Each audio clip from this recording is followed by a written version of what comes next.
Have you ever added aquarium plants to your tank which look great to find that just after a few weeks the leaves start to fall off and the plant starts to die back? If so, this is very common in new setups while the plant adapts to its new surroundings. In this video I'm going to cover the most common reasons why this happens to help you understand it and hopefully avoid it so that you give your plants the best possible chance. Hi everyone, I hope you're all doing well.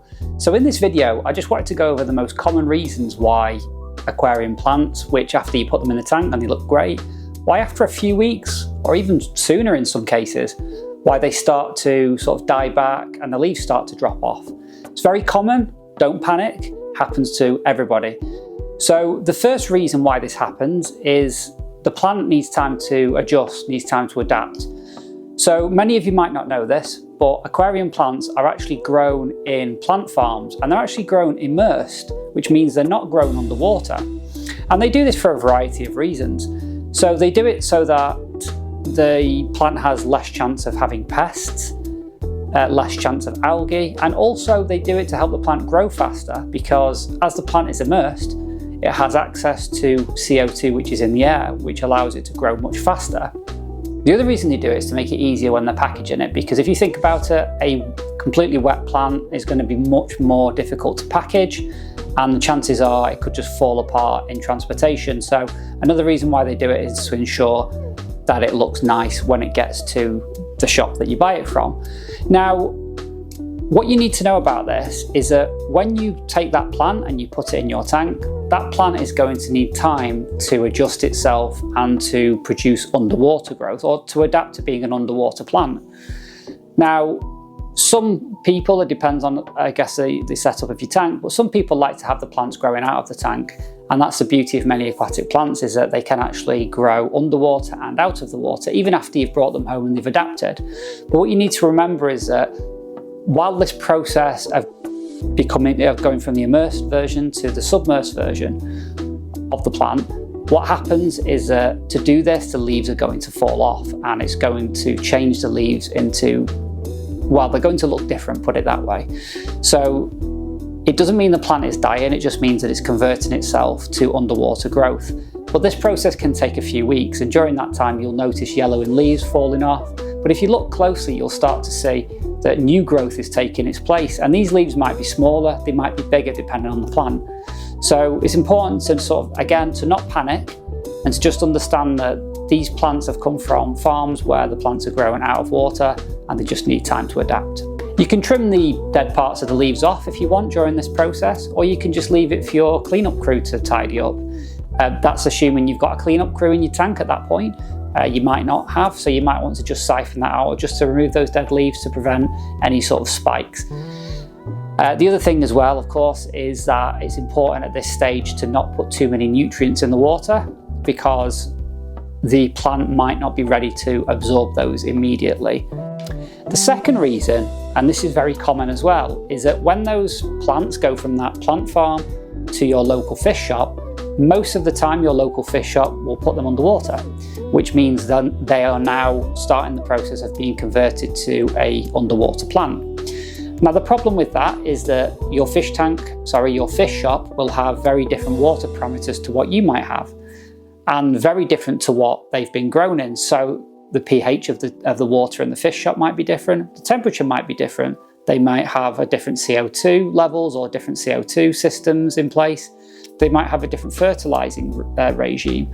So again, when you bring those plants home and you pop them in your tank, if the plant is not entirely happy with the setup that you've got because it doesn't match the fish shop, again, what you'll start to notice is you'll start to notice leaves melting, you'll start to notice leaves falling off and new ones growing. Again, this is just part of the process, and usually the plants will bounce back eventually.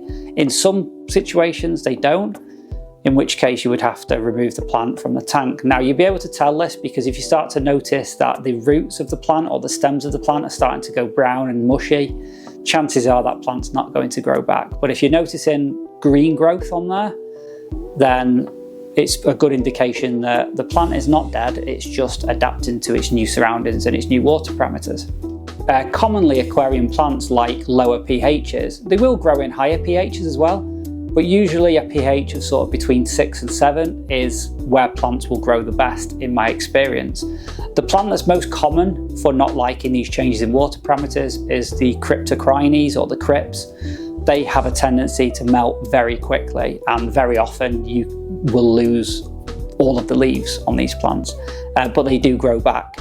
When I rescaped a tank recently, I took the plant out, left it for a few days and put it back in the tank after I'd rescaped it, and one of the plants lost everything, but it did come back, and it probably took about 4 to 6 weeks to come back.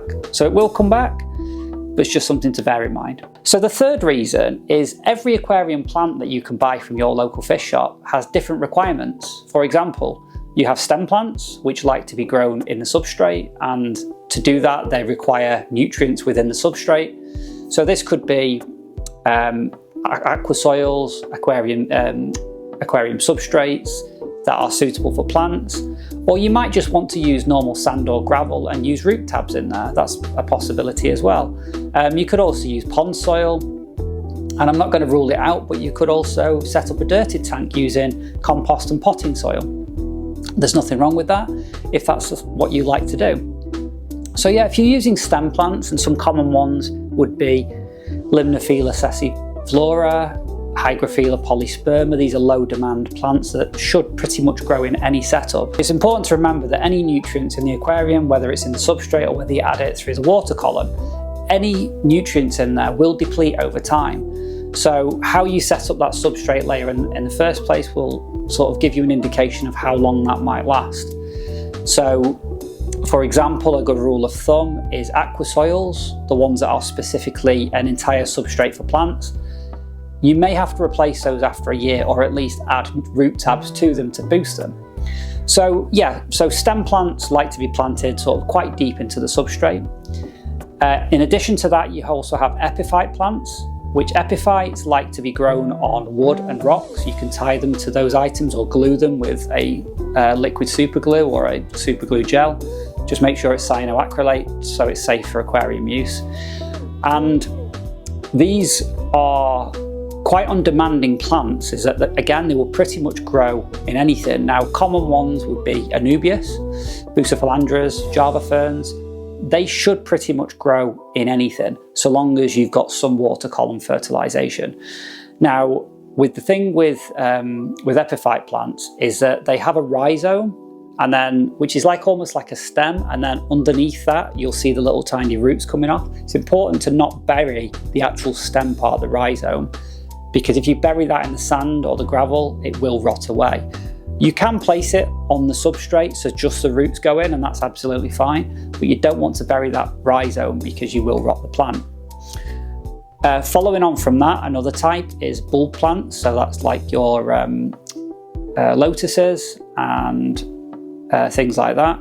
Again, with the bulb, you either want to just pop that on the substrate surface, or you want to plant it so it's maybe about a third covered. Again, if you fully cover it with sand and substrate, you are going to rot the bulb.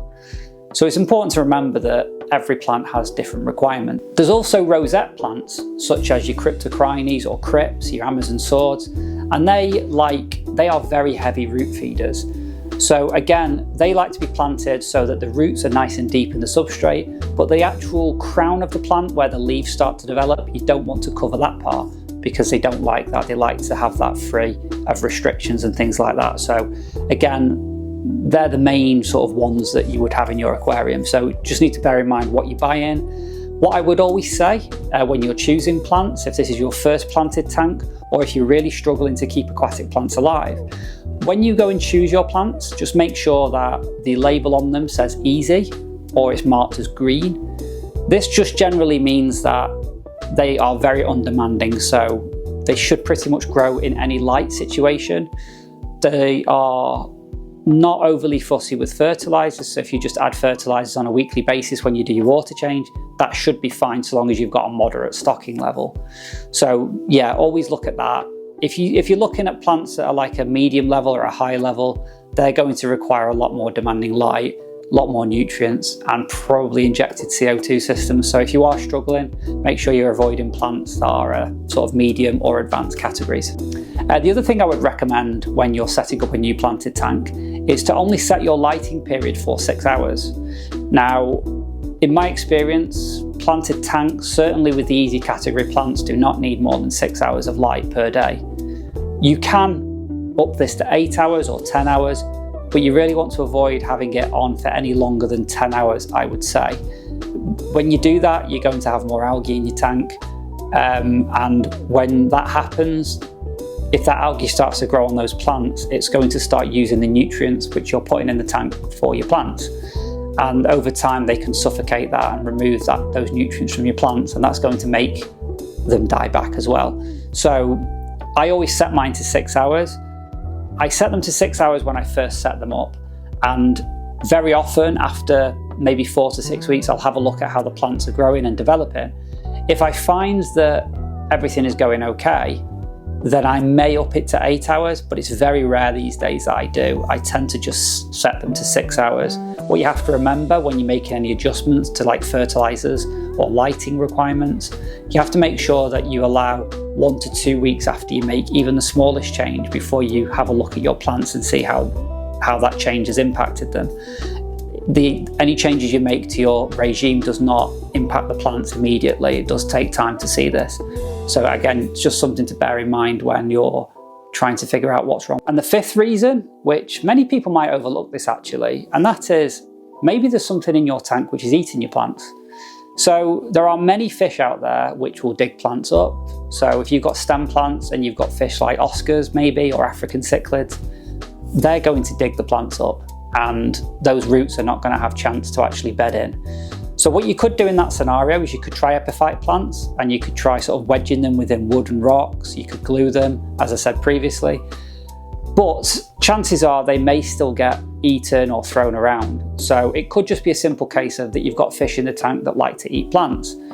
Most smaller fish, most sort of community type fish, are not really going to eat the plants, so you don't really have to worry about that. Now, a common one I see is that a lot of people think that if they've got snails in the tank, the ones we call pest snails, like your ram's horn snails and your bladder snails, a lot of people think that they eat plants.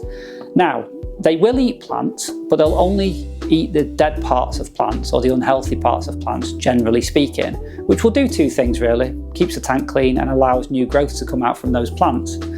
On occasion, they will eat healthy plant growth, but they tend to only do this if they're starving, if there's a reducing sort of food supply within that tank. Now, with a tank like this one behind me here, there's probably about 40 fish in here, I would say. So there's plenty of food going in there, and consequently there's plenty of waste. So any snails that might be in there have got lots and lots of food available to them. So I know I don't really have to worry about them eating my plants, and they don't. But they will nibble away at the dead parts. I've also got shrimp in there, and again, shrimp have been known to eat plants as well, but again, they'll only eat the dead parts, or if they're absolutely starving as a survival thing, they may choose to eat the healthy plants, but it's very, very rare that that happens. One of the biggest sort of things that people make about pest snails is that because they breed so fast, that means they're going to eat all of your plants, and it's simply not true. So I wouldn't let that bother you. The other thing is I have seen snails eat plants when I've put them in a snail-only tank when I'm not feeding it. And that's natural really. What else are they supposed to eat? They're going to have to eat something, so they tend to just nibble on the plants constantly, and the plants don't really get much chance.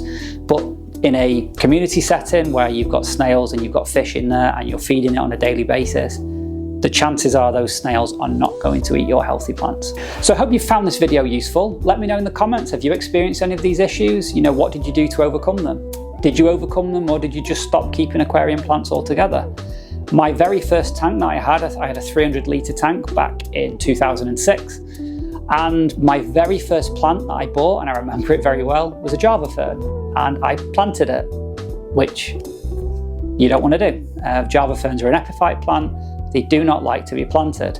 I planted it, it rotted away, and I never touched aquatic plants again until a couple of years ago when I got back into fish keeping and started keeping planted aquariums. So you're not on your own with this. I've done it myself.